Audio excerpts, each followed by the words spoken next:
Deuteronômio capítulo 1, verso 20. E então eu vos disse: chegados sois às montanhas dos amorreus que o Senhor nosso Deus nos dá. Isto é Moisés dizendo: eis que o Senhor teu Deus tem posto esta terra diante de ti, tome posse dela.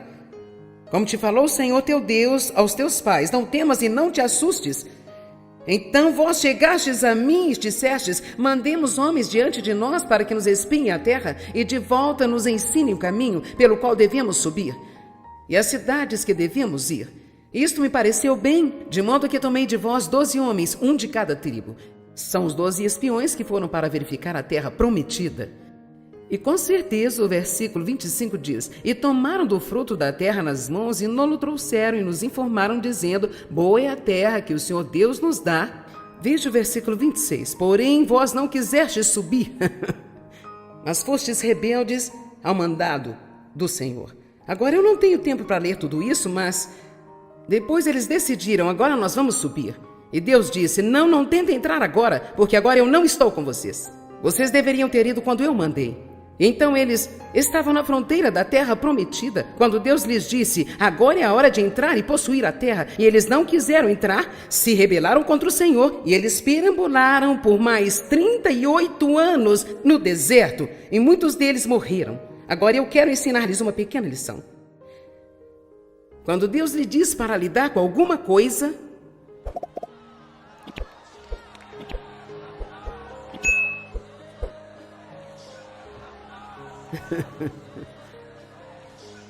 quando Deus lhe diz que é hora de lidar com algo, então há uma unção para lidar com isso.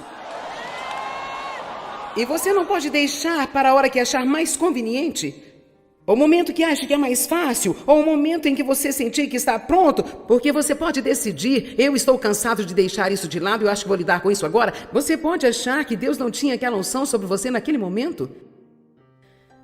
Temos que aprender que quando Deus toca as coisas em nossas vidas, temos de levar isso muito a sério.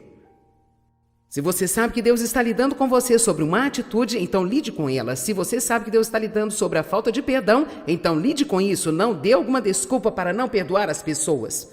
Eu vou te dizer o que é difícil: odiar as pessoas. Isso é muito mais difícil do que perdoar as pessoas. O perdão é fácil em comparação ao ódio, a amargura e o ressentimento, e está cheio de veneno o tempo inteiro. Se Deus está tratando com você sobre um hábito que você tem, que é um hábito destrutivo, se Deus está colocando o seu dedo sobre isso, então você não tem que pensar que não pode fazê-lo, porque Deus nunca vai tratar com você sobre algo sem dar-lhe a capacidade de ir pelo caminho da vitória. Mas você tem que acreditar. Eu fui abusada sexualmente por meu pai por muitos anos, e quando eu fui embora de casa, pensei que estava longe do problema. Mal sabia eu que eu tinha o problema comigo gravado em minha alma. Ele estava na minha mente, nas emoções, na minha vontade. Isto afetou todos os relacionamentos: meu relacionamento com Deus, meu relacionamento comigo mesma, meu relacionamento com outras pessoas. Seus segredos o adoecem. E quando Deus começa a dizer que é hora de lidar com as coisas, então é hora de lidar com elas. Bem, meu primeiro casamento foi um pesadelo. Me casei com um cara que tinha tantos problemas ou mais do que eu. Ele saiu com outras mulheres, era um ladrão, trapaceiro, e então aquilo nunca funcionou. Depois de 5 anos de casado, eu tive um filho e finalmente acabei me divorciando. Ele foi para a prisão. Me encontrei com Dave, que era nascido de novo, um jovem luterano, cheio do Espírito Santo. Ele desejava uma esposa, orava por uma e estava saindo com 3 mulheres. Ele estava tentando observar a terra para possuí-la. E ele podia vê-la com os olhos da fé. E ele estava indo tomar posse dela, né, gente? Então, ele sabia que nenhuma das 3 era a mulher ideal. Então ele me viu lavando o carro da minha mãe fora da minha casa. Achou-me bonita. Eu estava de shorts, meu cabelo preso no alto da cabeça, provavelmente fumando meu cigarro e bebendo a minha cerveja. E então ele disse: ei, você lava o meu carro quando terminar de lavar esse? Eu disse: se você quiser carro lavado, lava você mesmo, cara. Ele disse que a coisa que veio ao seu coração foi: esta é a garota da minha vida. Agora, obviamente, ou ele estava demente, ou estava sendo conduzido pelo Espírito de Deus. Dave e eu saímos 5 vezes apenas e nos casamos. E ele se moveu rapidamente antes de descobrir o que ele estava levando. E então, nós nos casamos e cerca de 3 semanas mais tarde, Dave olhou para mim e disse: o que é de errado com você? Veja, eu não sabia que eu tinha um problema. Eu pensava que todo mundo era o problema. Eu não sabia que eu era o problema. Talvez seja isso o seu problema. Você não sabe que você é o problema. Vejo você assistindo pela TV aí. Eu disse que talvez esse seja o seu problema. Você não sabe que você é o problema. Você pensou que estava falando para essas pessoas lindas aqui somente? Na verdade, estou falando com você. Tudo que está sendo feito aqui é para você. Eu te peguei, hein? Você não pode sentar aí na sua cama, pegar o controle em sua mão e tentar mudar de canal, porque eu estou lá no outro canal.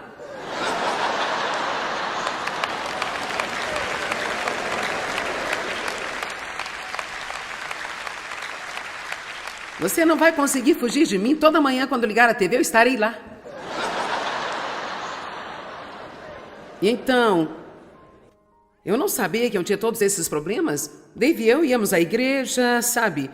Ele amava a Deus, eu amava a Deus, eu acreditava em Jesus, eu nasci de novo, mas eu não estava lidando com meus problemas. Uma noite, Dave e eu fomos a um culto e havia uma mulher lá dando testemunho de que havia sido abusada sexualmente pelo seu pai. Sua história era tão estreitamente ligada à minha que foi assustador. Ela lidou com os problemas de uma maneira diferente da minha. Ela se tornou uma prostituta, se envolveu com confusões. Em seguida, ela conheceu um homem temente a Deus e falou como Deus tratou com ela e ela havia sido curada. Ela tinha escrito um livro. E então, Dave me deu o livro. Até então, ele não sabia que eu tinha sido abusada. Então, eu contei para ele o que havia acontecido e ele me deu o livro. E na manhã seguinte, eu abri o livro e eu comecei a ler a história dela e ela explicou as coisas que seu pai tinha feito para ela e eram exatamente como meu pai tinha feito comigo. E eu sentia a dor surgindo da minha alma.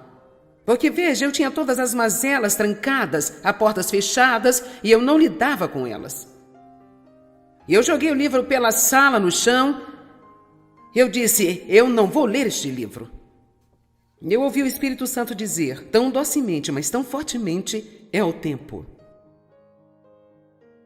Está na hora.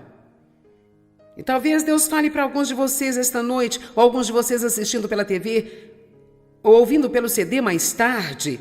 É o tempo. É hora de parar de andar ao redor da mesma montanha, culpando alguém por todos os seus problemas, olhando para trás para o passado sem nenhuma visão positiva para o futuro. Deixe-me dizer outra vez que não importa o que aconteceu com você no seu passado, não importa o que está acontecendo em sua vida agora, isto não tem o poder de impedi-lo de ter uma grande vida se você tiver uma visão positiva para o seu futuro.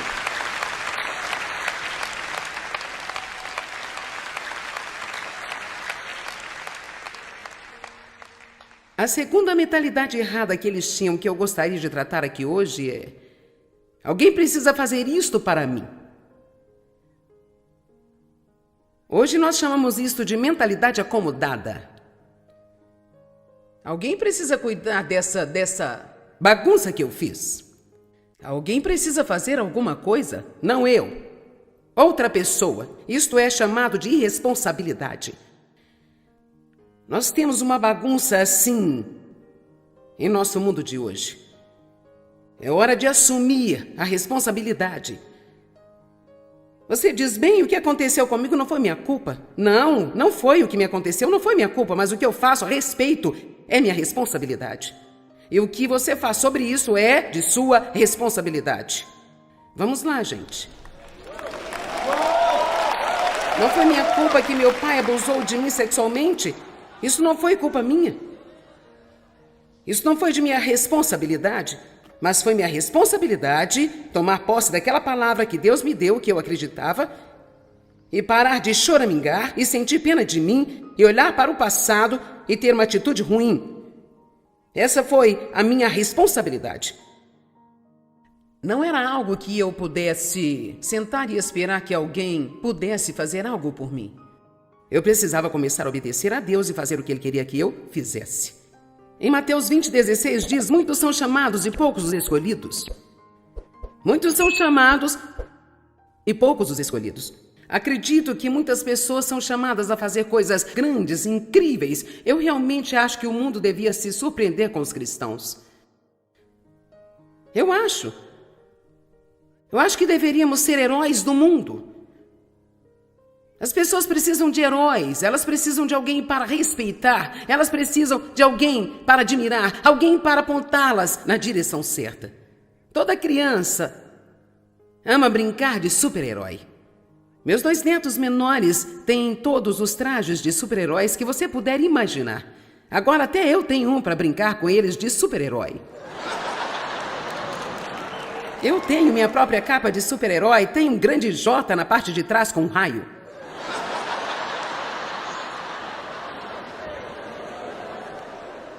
Provavelmente, se dermos ao mundo um exemplo de Jesus, eles serão encorajados e terão esperança. Muitos são chamados, poucos escolhidos. Muitos são chamados a fazer grandes coisas, mas poucos fazem. Poucos vão assumir a responsabilidade da chamada. Não termina com a chamada. É aí que o trabalho começa. Primeiro vem a chamada, em seguida vem o trabalho, em seguida vem o sacrifício. Depois vem o nunca desistir. Em seguida vem o ir até o fim. Muitos são chamados a fazer grandes coisas, mas nós temos uma mentalidade errada sobre o que Deus nos pede para fazer. Todo mundo tem igualdade de oportunidades.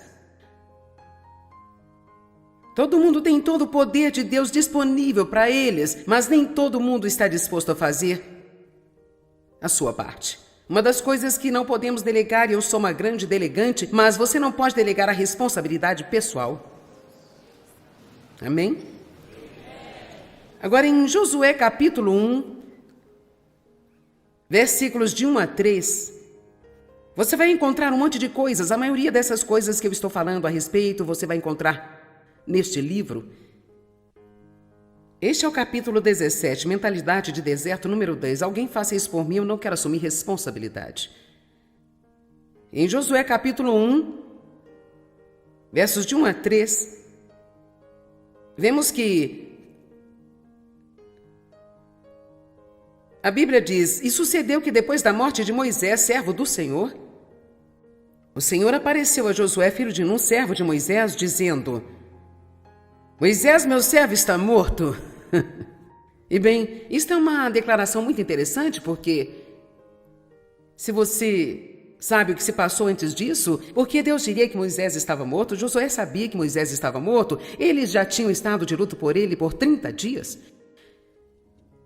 Então, por que chegar e dizer Moisés está morto? Porque havia algo inferido na afirmação que não está esclarecido na página que foi impressa, e o que foi inferido foi que agora é hora de você tomar nova responsabilidade. Porque veja, Moisés fez tudo para os israelitas e até mesmo fez o seu arrependimento. Eles nem sequer se arrependeram dos pecados. Quando eles eram estúpidos e pecavam, Moisés ficava com o rosto em terra e implorava a Deus para não matá-los. E eu acho que nós precisamos perceber, nesta noite, que alguns dos caminhos pelos quais nós andávamos antes estão mortos. E este é um novo dia. E Deus está dizendo: agora é hora de lidar com essas coisas. Agora é a hora de ir para um novo nível de responsabilidade. Agora é a hora de parar de adiar as coisas para o momento em que achamos mais conveniente. Agora é a hora. Amém? Quantos de vocês não querem andar ao redor da mesma montanha estúpida mais uma vez? Tudo bem, se você não quer andar em volta dela, só há uma coisa a fazer: você tem que passar. A única maneira é passando. Ouviu-me? A única maneira de sair é passando. Moisés está morto. Agora levanta-te. Significa levanta-te e vá em frente. Levanta-te, pois, toma o seu lugar, agora passa este Jordão, tu e todo este povo, a terra que eu dou aos israelitas. Eu adoro esse. Todo lugar em que pisar a planta do vosso pé, eu vos tenho dado como herança eterna a vocês, hoje. Uau! Alguém compreende o que isto está dizendo? Há tanto ainda à nossa frente da nossa vida que nós temos que ver com os olhos da fé, mas não podemos possuí-lo apenas ficando de pé na fronteira da terra prometida e gemendo e lamentando sobre o quão difícil é. Deus já pagou por isso, com o sangue do seu Filho. Isto foi comprado para nós. Agora ele disse: entre e tome posse. Todo lugar em que a planta do vosso pé pisar, eu já vos tenho dado como herança eterna hoje. Amém? Eu não posso apenas ficar aqui e dizer: alguém aí faça isso por mim. Não posso simplesmente orar a respeito. Oh, meus queridos, precisamos orar. Mas acontece que quando oramos, Deus vai nos mostrar algo para fazer.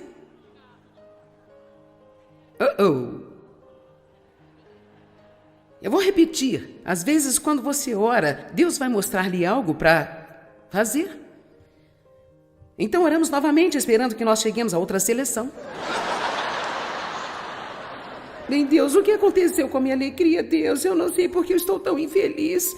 E então, de repente, você se lembra de que você realmente tratou alguém mal. E é Deus dizendo: agora você precisa ir e pedir perdão, você precisa ir e se humilhar e dizer que estava errado.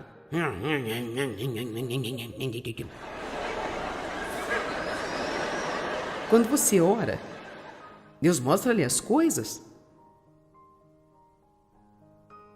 A Bíblia diz: olhe para a formiga. Não tendo nenhum chefe, nem superintendente, elas ainda trabalham duro e fazem o que é certo. Eu amo as pessoas que fazem o que é certo sem que ninguém as faça fazer o que é certo. Você pode gerenciar a si mesmo? Você é um autogerenciador? Você é alguém que só faz o que é certo quando alguém está olhando? Ou você só faz o que é certo e o que é preciso quando alguém está vendo? Eu tinha um irmão assim, eu digo que tinha porque ele já não está conosco. 10 anos mais jovem do que eu e meu único irmão. No início de sua vida, por causa de um monte de coisas que nós tivemos passando, ele se juntou aos fuzileiros navais aos 17 anos e foi para a guerra no Vietnã, ficou viciado em drogas e... Ele nunca conseguiu fazer as coisas certas em sua vida. Tentamos ajudá-lo e até mesmo viveu com Dave e eu por um longo tempo, e enquanto eu levasse ao trabalho, ele iria para o trabalho. Enquanto eu dissesse a ele o que fazer, ele faria. Se estudássemos a Bíblia com ele, ele estudaria. Mas quando ficava sozinho, não conseguia gerenciar a si mesmo, ele ia direto de volta para onde estava. E muito infelizmente, meu irmão, que poderia ser parte disso, viajou o mundo todo, ajudou as pessoas ao redor do globo e acabou morrendo em um prédio abandonado em Los Angeles, há cerca de 3 anos atrás, bem perto do Natal. Não importa quem sua família seja. Só porque sua irmã era uma pregadora de televisão e uma evangelista e ajudava as pessoas em todo o mundo, isso não contou para ele. Ele teve que ter a sua responsabilidade. Você não pode sobreviver por fé de segunda mão. Não importa em quem sua mãe acredita, você tem que decidir em quem acreditar. Amém?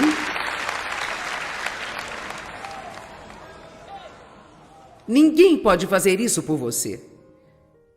É hora de você aprumar-se e levantar-se e dizer: eu vou possuir a terra que Jesus morreu para me dar. Se alguém pode ter o que Jesus morreu para dar, eu vou ter o que Jesus morreu para dar-me.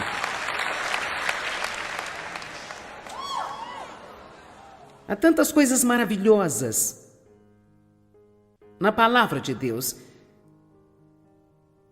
que nos ensinam o que Deus quer que tenhamos. E você não pode ter uma atitude de alguém que precisa fazer tudo para você. As pessoas mais felizes são as pessoas mais ativas do mundo. honesta e verdadeiramente. Não sei que problemas tenho, não tenho tempo para pensar a respeito.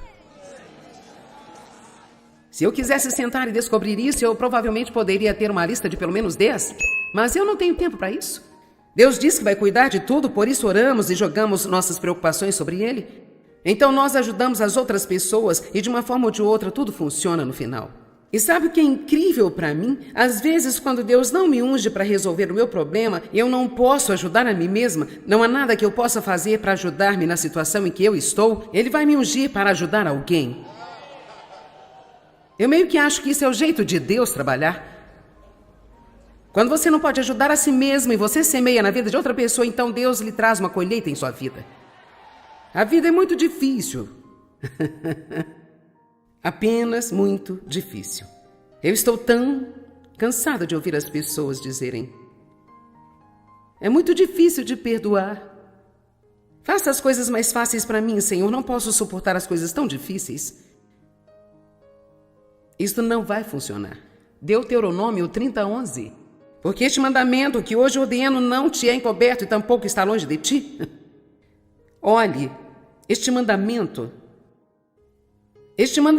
que hoje te ordeno não está encoberto de ti. Você pode dizer hoje à noite: qualquer coisa que Deus me pede para fazer, eu posso fazê-lo. Veja, alguns de vocês nem conseguem repetir isso. Todo mundo vai dizer agora: qualquer coisa que Deus me pedir para fazer, eu posso fazê-lo.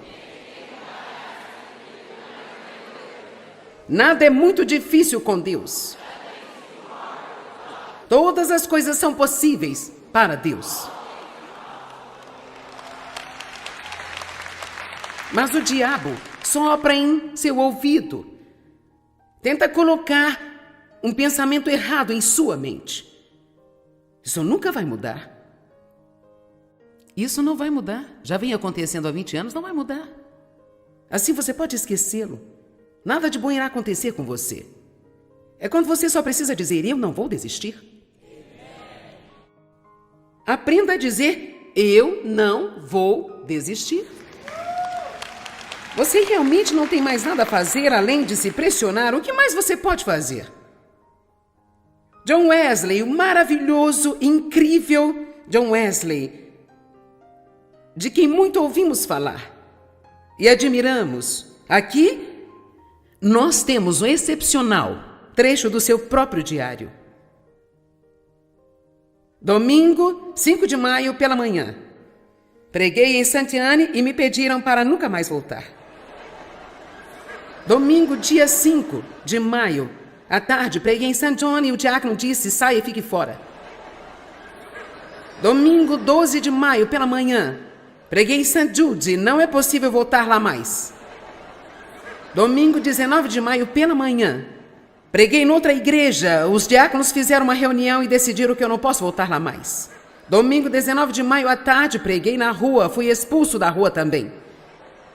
Domingo, 26 de maio, pela manhã, eu preguei em um prado, afugentado por um touro que foi solto durante o culto. Até mesmo um touro puseram atrás dele. Domingo, 2 de junho, pela manhã, preguei na extremidade da cidade e fui chutado para fora da estrada. No mesmo dia, 2 de junho, domingo à tarde, então eu preguei em um pasto, 10.000 pessoas saíram para ouvir-me. Sim! Por quê? Só porque ele disse: eu vou apenas continuar a pregar. Você não vai me calar? Você não vai me fazer parar? Você precisa perseverar. A Bíblia fala muito sobre sobrevivência e eu creio que existem meios para resistir mais do que o diabo.